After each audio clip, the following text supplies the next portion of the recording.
भवन्तमयमुद्वहन् यदुकुलोद्वहो निःसरन् ददर्श गगनोच्चलज्जलभरा कलिन्दात्मजाम् अहो सलिलसञ्चयः स पुनरैन्द्रजालोदितो जलौघ इव तत्क्षणात् प्रपदमेयतामाययौ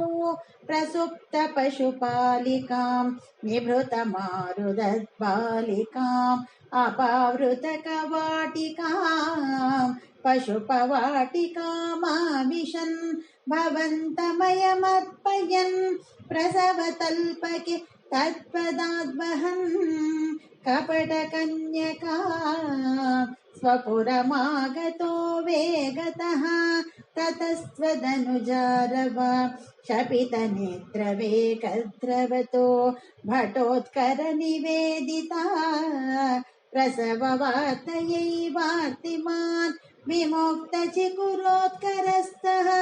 परितमापतन् भोजरान् अतुष्ट इव दुष्टवान् भगिनिकाकरी कन्यकाम् ध्रुवं कपटशालिनो मधुहरस्य माया भवेत् असाविति किशोरिकाम् भगिनिकाकरालिङ्गिताम् विभो नलिनिकान्तरादिव मृणालिकामाक्षिपन् नयं त्वदनुजामजाम् अपलपट्टके पीष्टवान् ततो भवदुपासको झटिति मृत्युपाशादिव प्रमुच्य तरसैव सा समधिरूढरूपान्तरा अधस्तलमजग्मुषी विकसदष्टबाहुस्फुरन् महायुधमहागतो किल विहाय सादिद्युते नृशंसतरकं सते किमु मया विनिष्पिष्टयां बभूव भवदन्तकः क्वचन चिन्त्यतां ते हितम् इति त्वदनुजा विभो करमुदीर्यं तं जग्मुषी मरुद्गणपणायिता भुवि च मन्दिराण्येयुषी प्रगे पुनरगात्मजा वचनमीरिता भूभुजा प्रलम्बबकपूतना प्रमुखदानवामानिनः भवन्निधनकाम्यया जगति बभ्रमुर्निर्भयाः कुमारकविमारकाः किनिव दुष्करं निष्कृपैः ततः पशुपमन्दिरे त्वयि मुकुन्दनन्दप्रिया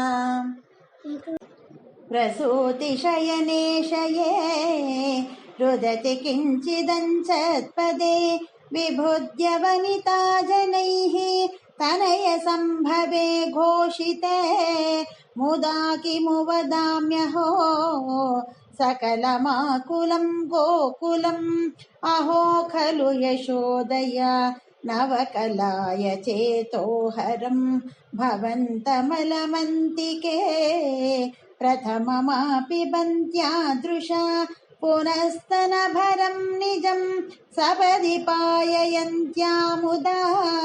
मनोहरत्तनुस्पृशा जगति पुण्यवन्तो जिताः भवत्कुशलकाम्यया स खलु नन्दगोपस्तदा प्रमोदभरसङ्कुलो